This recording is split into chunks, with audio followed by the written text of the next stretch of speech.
നമുക്ക് മലപ്പുറത്തേക്ക് ഒന്ന് പോകണം. CB അനുമോദ് ഉണ്ട് അവിടെ. അനുമോദ്, മലപ്പുറം അക്ഷരാർത്ഥത്തിൽ തൂക്കി ലീഗ്, സംശയമില്ല. അവർ പോലും പ്രതീക്ഷിക്കാത്ത വിജയത്തിലേക്ക് വരികയാണ്. വലിയ ഭൂരിപക്ഷം, കുഞ്ഞാലിക്കുട്ടിയുടെയൊക്കെ ഭൂരിപക്ഷം കേട്ട ഞെട്ടും.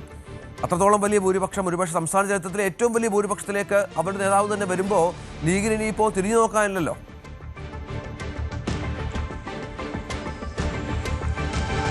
രഞ്ജിത്തെ, ഗുഡ് മോർണിംഗ്. ലീഗിനെ സംബന്ധിച്ച് ഇത്രയും സ്വപ്നതുല്യമായ ഒരു വിജയം അവർ ഒരിക്കലും പ്രതീക്ഷിച്ചില്ല എന്ന് വേണം പറയാം. അങ്ങനെ 22 സ്ഥാനാർത്ഥികൾ ചരിത്രത്തിൽ ആദ്യമായിട്ടാണ് ഇത്രയും വലിയൊരു വിജയം നേടുന്നത്. അവർ വിജയിക്കുന്നു. അതോടൊപ്പം വിജയിച്ചവർ, മലപ്പുറത്തെ വിജയിച്ചവരെല്ലാവരും തന്നെ ഏറ്റവും ചുരുങ്ങിയത് 50%-ലധികം പോൾ ചെയ്തതിലധികം വോട്ടുകൾ അവർ നേടിയിട്ടുണ്ടാകും. പോൾ ചെയ്തതിൽ 50%-ലധികം വോട്ട് അവരാണ് നേടിയിട്ടുള്ളത്. അത് കുഞ്ഞാലിക്കുട്ടിയുടെയൊക്കെ 85,000 എന്ന് പറയുമ്പോൾ ഒരു സ്ഥാനാർത്ഥി തെരഞ്ഞെടുപ്പിൽ നേടുന്ന വോട്ടിൻ്റെ എണ്ണത്തേക്കാൾ കൂടുതലാണ് അദ്ദേഹത്തിന് കിട്ടിയ ഭൂരിപക്ഷത്തിൻ്റെ ഒരു കണക്ക്. അതുപോലെ തന്നെയാണ് തിരൂരങ്ങാടിയിലെയും കോട്ടക്കലിലെയും ഒക്കെ 60,000-ന് മുകളിലാണ് തിരൂരങ്ങാടിയിലും കോട്ടക്കലുള്ള ഭൂരിപക്ഷം. അതുപോലെ തന്നെ കൊണ്ടോട്ടിയിലും 57,000 വോട്ട്, വള്ളിക്കുന്നിൽ 51,000 വോട്ട്. അങ്ങനെ എല്ലായിടത്തും സമഗ്രമായിട്ടുള്ള ഒരു വിജയമാണ്, തൂത്തുവാരലാണ് ലീഗിൻ്റെയും UDF-ൻ്റെയും ഭാഗത്ത് നിന്ന് ഇവിടെ കണ്ടത്.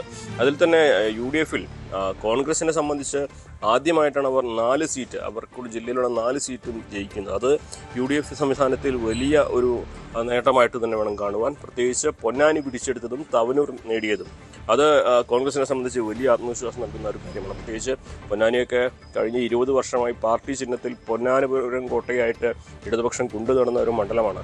അവിടെയൊക്കെ ഇടതുപക്ഷത്തിൻ്റെ വോട്ടിൽ വലിയ കുറവുണ്ടായിട്ടുണ്ട്. 10,000-ഓളം വോട്ടാണ് അവിടെ കഴിഞ്ഞ തവണത്തേക്കാൾ കുറഞ്ഞിട്ടുള്ളത്. അതൊക്കെ പാർട്ടി സ്വാഭാവികമായിട്ടും പഠനവിധേയമാക്കുന്ന ഒന്ന് തന്നെയാണ്. പിന്നെ ഒരു UDF തരംഗമുണ്ടായി എന്ന ഒരു ന്യായത്തിനപ്പുറം അല്ലെങ്കിൽ വിശദീകരണത്തിനപ്പുറം അവിടെ തെറ്റുതിരുത്താനുണ്ടോ എന്നുള്ള കാര്യത്തിൽ സ്വാഭാവികമായിട്ടും പാർട്ടി വിശകലനം ചെയ്യുന്ന സാഹചര്യം തന്നെ ഉണ്ടായിരിക്കും.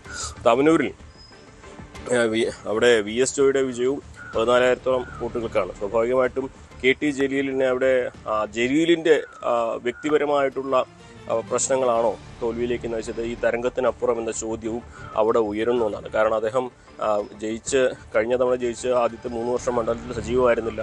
ഇടയ്ക്ക് വിരമിക്കൽ പ്രഖ്യാപനം നടത്തി, ഇനി രാഷ്ട്രീയത്തിലേക്ക് ഇല്ലെന്ന് പറഞ്ഞു. അതൊക്കെ തന്നെ അവിടുത്തെ വോട്ടർമാർ കൃത്യമായിട്ട് വിലയിരുത്തി കാണും.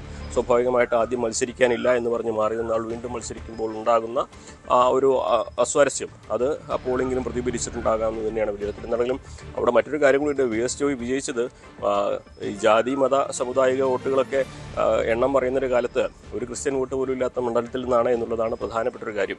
ലീഗ് തന്നെ പറയുന്നത് മുൻപ് തിരൂരങ്ങാടിയിൽ നിന്ന് AK ആന്റണിയെ വിജയിപ്പിച്ചതുപോലെയാണ് ഞങ്ങൾ ഈ ഒരു വിജയത്തെ കാണുന്നത്, തവനൂരിലെ ജോയിയുടെ വിജയത്തെ കാണുന്നത് എന്നുള്ളത്. അങ്ങനെ ഒട്ടേറെ ഈ ഒരു വലിയ ഭൂരിപക്ഷങ്ങൾക്കിടയിലും കോൺഗ്രസ് നേടിയ വിജയങ്ങൾക്ക് വലിയ പ്രാധാന്യമുണ്ട്. പ്രത്യേകിച്ച് അത് LDF-ൻ്റെ ശക്തി കേന്ദ്രങ്ങളായ മണ്ഡലങ്ങളിൽ നിന്നാണ് എന്നുള്ളത്. ലീഗിൻ്റെ മണ്ഡലങ്ങളൊക്കെ കുത്തമണ്ഡലമാണെങ്കിൽ കോൺഗ്രസ് മത്സരിക്കുന്നത് അവർക്ക് അത്ര ശക്തിയില്ല എന്ന് പൊതുവെ വിലയിരുത്തുന്ന, ഇടതുപക്ഷത്തിന് ശക്തിയുണ്ടെന്ന് അവകാശപ്പെടുന്ന മണ്ഡലങ്ങളിലാണ്. ആ വിജയം അതുകൊണ്ട് തന്നെ വളരെ തിളക്കമാറുന്നതാണ് എന്ന് വേണം വിലയിരുത്തുവാൻ. ആര്യടൻ ഷൗക്കത്തിൻ്റെ വിജയം മറക്കാൻ കഴിയില്ല. അദ്ദേഹം 55,000 വോട്ടിനാണ് വിജയം. അദ്ദേഹത്തിൻ്റെ സർവ്വകാല റെക്കോർഡാണത്. കോൺഗ്രസിൻ്റെ ഏറ്റവും ഉയർന്ന ഭൂരിപക്ഷത്തിൽ വിജയിച്ച സ്ഥാനാർത്ഥിയുടെ ഒരു സംഖ്യ കൂടിയാണ് ആര്യടൻ ഷൗക്കത്ത് നേടിയത്. ആര്യടൻ മുഹമ്മദിന് പോലും നേടാൻ കഴിയാത്തത്ര വലിയൊരു ഭൂരിപക്ഷം അവിടെ നേടിയിട്ടുണ്ട്. അപ്പോൾ കഴിഞ്ഞ തവണ ഉണ്ടായ സാഹചര്യത്തിനൊക്കെ വ്യത്യസ്തമായിട്ട് അവിടെ ഒരു പടലപ്പിണക്കവുമില്ലാതെ ഒത്തിണക്കത്തോടെ UDF പ്രവർത്തിച്ചു എന്നതിൻ്റെ കൂടി അടയാളമാണ് ആര്യടൻ ഷൗക്കത്ത് നേടിയ വലിയ വിജയം. അതിനൊപ്പം UDF-ൻ്റെ ഒരു തരംഗവും അവിടെ സ്വാഭാവികമായിട്ടും പ്രവർത്തിച്ചിട്ടുണ്ടെന്നും പറയേണ്ടി വരും. AP അനിൽകുമാറിനും മികച്ച ഭൂരിപക്ഷമാണ്, 47,000-ലേക്ക് വെച്ച് മികച്ച ഒരു ഭൂരിപക്ഷം തന്നെയാണ് അവിടെയും കാണാൻ കഴിയുന്നത്. അങ്ങനെ സമഗ്രമായിട്ട് UDF-ൻ്റെ ഒരു വിജയമാണ് മലപ്പുറം. എങ്ങനെയാണോ തദ്ദേശ തെരഞ്ഞെടുപ്പിൽ UDF തൂത്തുവാരിയത് അതിനേക്കാൾ സമഗ്രമായിട്ട് അന്ന് 3 പഞ്ചായത്തെങ്കിലും LDF-ന് അവകാശപ്പെടാൻ ഒന്നും അവകാശപ്പെടാനില്ലാത്ത അവസ്ഥയിൽ വട്ടപൂജ്യത്തിലേക്ക് LDF മലപ്പുറം ജില്ലയിൽ മാറി എന്നുള്ളതാണ് വസ്തുത. അതുകൊണ്ട് തന്നെ LDF-നെ സംബന്ധിച്ച് ഒട്ടേറെ കാര്യങ്ങൾ അവർക്ക് വിശകലനം ചെയ്യേണ്ടതായിട്ടുണ്ടാവും. വോട്ട് പോയത് ഏത് വഴിയെന്ന് നോക്കേണ്ടതുണ്ടാവും. സ്വാഭാവികമായിട്ടും അവർ പ്രതീക്ഷിച്ച ഇടങ്ങളിൽ തോൽക്കുന്നതിനപ്പുറം പ്രതീക്ഷിച്ച വോട്ട് പോലും നേടാൻ കഴിഞ്ഞില്ല എന്നുള്ളതാകും LDF-നെ സംബന്ധിച്ച് ആശങ്കയുണ്ടാക്കുക. പ്രത്യേകിച്ച് പെരിന്തൽമണ്ണയും മങ്കടയിലൊക്കെ അവിടെ നിന്ന് ഇത്ര വോട്ടല്ല LDF പ്രതീക്ഷിച്ചത്. തോൽക്കുകയാണെങ്കിൽ തന്നെ 3,000-നും 5,000-നും ഇടയിൽ വോട്ട് എന്നൊക്കെയായിരുന്നു അവർ കണക്കുക. അതിനൊക്കെ അപ്പുറത്തേക്ക്, അതിനൊക്കെ 10 ഇരട്ടി അപ്പുറത്തേക്കാണ് ലീഗിൻ്റെ ഭൂരിപക്ഷം പോയത്. സ്വാഭാവികമായിട്ട് LDF-നെ സംബന്ധിച്ച് തോൽവിയേക്കാൾ കൂടുതൽ വോട്ട് എങ്ങനെ കുറഞ്ഞു എന്നുള്ളതാകും അവരെ ആശങ്കപ്പെടുത്തുക.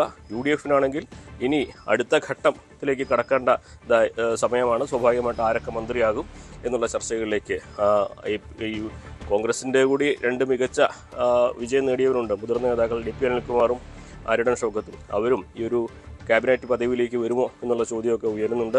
സ്വാഭാവികമായിട്ടും ഇനിയുള്ളത് LDF-നെ കുറയ്ക്കലിൻ്റെയും കണക്കുകൂട്ടലിൻ്റെയും വിലയിരുത്തലിൻ്റെയും ഒക്കെ നിരങ്ങളാണെങ്കിൽ UDF-നെ സംബന്ധിച്ച് അടുത്ത ഘട്ടം ആലോചനകളുടെ സമയമാണ്. രഞ്ജിത്ത്, തീർച്ചയായും മലപ്പുറത്ത് ഐതിഹാസിക വിജയത്തിൽ UDF നേരത്തെ അനുമോദ് പറഞ്ഞ പോലെ 50% വോട്ടുകൾക്ക് മുകളിൽ നേടി മിക്ക UDF സ്ഥാനാർത്ഥികളും എന്നുള്ളത് ഏറ്റവും പ്രധാനപ്പെട്ട ഒന്നായി മാറുന്നു. കുഞ്ഞാലിക്കുരുട്ടൊക്കെ ഭൂരിപക്ഷം 80,000 കടക്കുന്നു എന്ന് പറയുമ്പോൾ അക്ഷരാർത്ഥത്തിൽ സംസ്ഥാനമൊട്ടാകെ ആഞ്ഞടിച്ച ഒരു UDF അനുകൂല സുനാമി ഏറ്റവും കൂടുതൽ ഫലപ്രദമായി നടപ്പിലായത് ഈ പറഞ്ഞ പോലെ മലപ്പുറം ജില്ലയിലാണ് എന്നത് വ്യക്തമാണ്. ഇനിയിപ്പോൾ ധൈര്യത്തോടുകൂടി ലീഗിന് കൂടുതൽ ക്ലെയിമുകൾ UDF സർക്കാരിൽ ചോദിക്കാം. അതിനുള്ള അവസരം മലപ്പുറം ഒരുക്കി കൊടുത്തിരിക്കുന്നു. കൂടുതൽ വാർത്തകൾക്ക് News 18 Keralam YouTube channel subscribe ചെയ്യുക.